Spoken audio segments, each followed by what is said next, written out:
quite often I get asked about what books one should read for the PR industry and what I read. My reading list is quite varied because I don't believe in just reading only about my particular field, but I want to have much more of a broader feel for what's going on in the world. But I'll just give you a list, and I've made a list here of a few of my favorites. And one of my favorites that actually has sold, I don't know how many million copies, I think the last time I checked was over 15 million, was How to Win Friends and Influence People.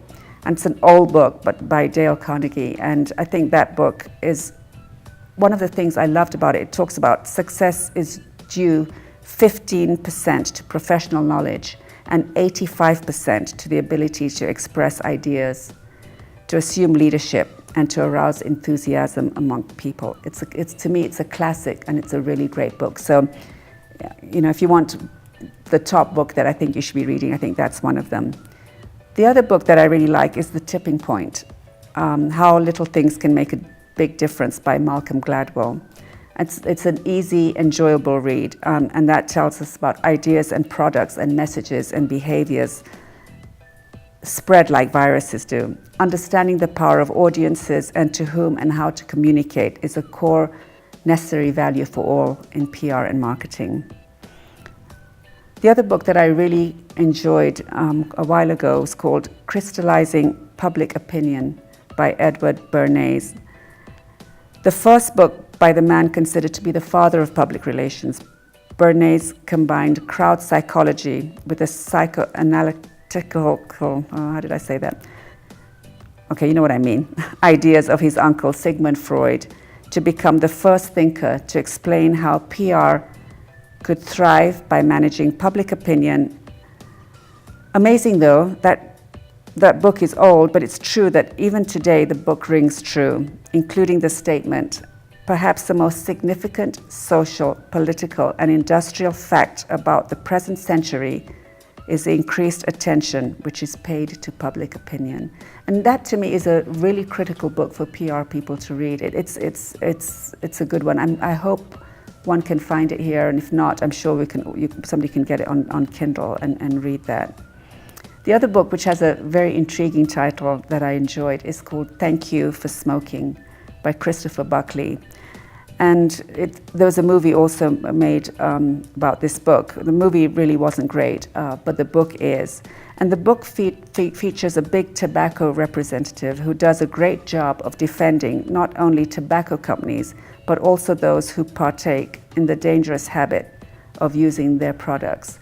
And so for me, that was, and I'm not a smoker, and I don't really think people should be smoking. But for me, it was a very good, technically sound book, in where it talks about how one forms opinions, or how one is able to represent a client in the public affairs space. The other book, which was written by the legend David Ogilvy, Confessions of an Advertising Man. And there are similarities between advertising and PR, and understanding marketing and advertising from one of the greatest advertisers ever. And I think the people in PR industry should really read it. It's a well-written, easy to read book, which breaks out concepts, tactics, and techniques, and it's a must-read really for anyone in the business, and particularly those in marketing and PR. The other book that I really have enjoyed in the past, it's called It's Not the Big That Eat the Small, It's the Fast That Eat the Slow, and how to use speed as a competitive tool in business. And that's really helped me as I grew my company. And it's by Jennings and Lawrence Haughton. The media, as we know, moves very fast, and as in 2011, there was a survey which indicated being a public relations pro is the second most stressful job in America. Moving fast is core to the PR business, and it's necessary to thrive. And I think I will say that. I think people have this assumption that PR is very glamorous, that we're always at events, that we're always whining and dining, and it's actually not. I think people just assume that it is because that's the end product of what they see. But actually the back office of a PR agency is actually really quite stressful. It's very unsexy. and it's at times quite tedious. So I think that's a book that one should read. The other book, Reputation Rules, which is Strategies for Building Your Company's Most Valuable Asset, and it's by Daniel Diermeier, and it's he's a professor from Kellogg School of Management in Chicago. But what he says in it, it's in our lightning-fast digital age, a company can face humiliation and possibly even ruin within seconds of a negative tweet or blog post. And that's key, I think, in this digital age that we live in. It's a fascinating examination of understanding the importance of reputation. And in Africa, we're seeing that the importance of building reputations is becoming even more critical. It's always been there in many other worlds.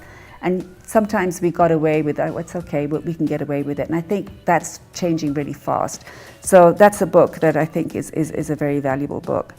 There's a book that is interesting for me. It's called Game Change, and it's Obama and the Clintons, McCain and Palin, and the Race of a Lifetime. And it's by a guy called John Heilemann. And it really is it's a fascinating insider take, pulling back the curtain and media insight on a fascinating presidential campaign, which saw Obama rise to be the most powerful man in the world. I've read a lot of books on Obama because I just find him just fascinating. I really do. I think he is one of those people, how you have people born at a certain time and they go on to become this greatness. And history will probably judge Obama, in a very fair light, probably much more than his presidency did, because he came through so much to become the person that he is. And so I'm very keen on sort of trying to get into his mind and really reading a lot of books around his family and about his campaign and how he galvanized a country to become the first African American president of the United States. So I read a lot of books around Obama and around his presidency. And the last one, which is also a good book, it's called Spin, and it's How to Turn the Power of the Press to Your Advantage by Michael Citrick, and it's written by the founder of a major crisis PR firm.